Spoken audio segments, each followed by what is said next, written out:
All right, so let's jump right into this UK fraud crackdown. It's everywhere, like on government websites and Yeah. all over social media, and even the regulatory folks are weighing in. We've got all that for you, and by the end of this deep dive, well, you'll know what's going on, but you'll have some food for thought too. Yeah, it's definitely stirred up a lot of attention, and for good reason, I think. This is a pretty big change in how the UK government is dealing with fraud and mistakes in the system. Yeah, exactly. To start us off, we've got this big bill they're calling the Public Authorities Fraud, Error, and Recovery Bill. I know it's a mouthful, but it boils down to two main things, really. Stopping fraud against those public authorities, and then getting back those payments that were paid out by mistake. And we aren't talking about chump change here either. Last year alone, welfare fraud cost the UK something like £7 billion. And then if you add in all the other errors across the system, that number blows up to a crazy $10 billion every year. 10 billion. Wow, that's a serious amount of taxpayer money that's basically disappearing. No wonder the government's trying so hard to fix things. Yeah, definitely. And this bill is a big part of their plan for change, Yeah. right? Mhm. Which aims to slash the UK's welfare bill and help more people get into jobs. They want to see a big reduction in welfare spending, something like 15% over the next 3 years. And this crackdown is a big part of how they plan to do that. So it's not just about, like, catching the bad guys. It's about making the whole system more efficient. Exactly. You could say they're tightening the screws, plugging the leaks, Yeah. and making sure that every pound is going where it should be. Okay, so the thing that's really got people talking about, this bill is taking away driving licenses. It sounds, honestly, it sounds kind of drastic. What's the reasoning behind that? Well, it's meant to target people who keep kissing, Hmm. avoiding repaying those benefit fraud debts that are over £1,000, especially when they come up. They obviously have the means to pay. It's not their first move, though. They have other things they try before they resort to this.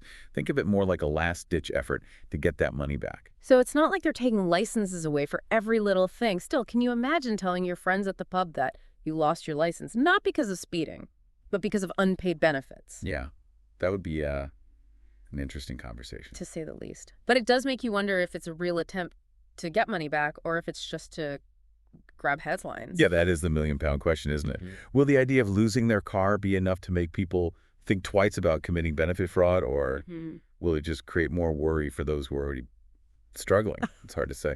Now, another controversial thing is giving DWP investigators new powers to search places and seize evidence. Sounds a little bit like something you'd see on a police show. Right. But this is specifically focused on organized crime, not individuals. This is about taking down those big networks behind large-scale fraud operations. Ah, okay. So they aren't going after someone who might have messed up their benefit application. They're going after the big players. Exactly. They want to disrupt how these criminal groups that are exploiting the system, how they work. Makes sense. Let's talk about the financial side of this bill. It seems like the DWP is getting more power to go after those unpaid debts. So they're kind of giving the DWP more power to get that money back. That's the idea. Yeah. But there are some important things to remember. This new power is specifically for people who aren't on benefits right now, but have income and haven't paid their DWP debts. So it's not like the DWP can just go into anyone's bank account whenever they want. So there are, like, checks and balances. They can't just do whatever they want. Exactly. The DWP would still have to ask for bank statements to prove the person has enough to repay the debt. Make sure it's fair. They keep saying that it'll be done fairly, not just taking money randomly. Okay, yeah, that makes sense. But isn't giving them direct access to bank accounts a little risky? How can we be sure they won't abuse it? That's a good point, and the bill does address that. There are safeguards in place to protect people who are vulnerable. Staff will be trained on how to use these powers properly, and there will be systems to make sure everything is being done correctly. Plus, there are reporting requirements, so they have to track how they're using these powers. So it's not just, here's a new power, go crazy. Nope, not at all. And people also have the right to appeal decisions if they think they've been treated unfairly. Right, so there are ways to fight back if something isn't right. I'm starting to see how this bill is trying to look at things from different sides. It's not just about punishing people, it's about making the whole system stronger. Yeah, exactly. You've got it. It's about tackling both intentional fraud and those mistakes that can happen in the system. It's all about making sure the welfare system is efficient and works well and is fair for everyone. Because Let's be real. Everyone makes mistakes. Sometimes people get benefits they shouldn't, even if they didn't mean to cheat the system. Exactly. And those cases need to be handled fairly, too. So it's about holding people accountable, but also realizing that it's not always so simple. Exactly. And it's worth mentioning that the regulatory people gave this bill they said the impact on businesses would be small, but they did say that maybe they should think more about how it could affect the poorest people. That's a really good point. Hmm. We need to make sure that these rules don't end up hurting the people who are already struggling the most. Definitely. Any new policy needs to be looked at carefully to make sure it doesn't accidentally cause problems, especially for the most vulnerable. Okay, so let's step back for a second and look at the bigger picture. What does this bill tell us about how the government wants to deal with fraud and errors in the welfare system? Well, I think it shows they're taking a more proactive and assertive approach. Yeah. It's a pretty clear signal that they're serious about protecting taxpayer money and making sure the welfare system is working the way it should. It sounds like they're trying a few things at once, like tougher enforcement, but also making the system better and stopping those errors from happening in the first place. That's right. It's not just about catching people after they've already done something wrong. It's about making the system less likely to have fraud and errors from the start. So it's about preventing it, deterring it, and recovering the money. You got it. And whether this strategy works or not depends on how well they put all these different parts together. You mentioned this plan for change earlier. I'm just curious, how's that been going so far?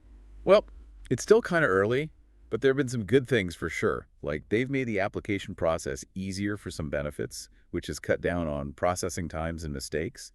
And they're using new technology to help them spot potential fraud cases faster. So they're not just, trying to fix everything with one big solution.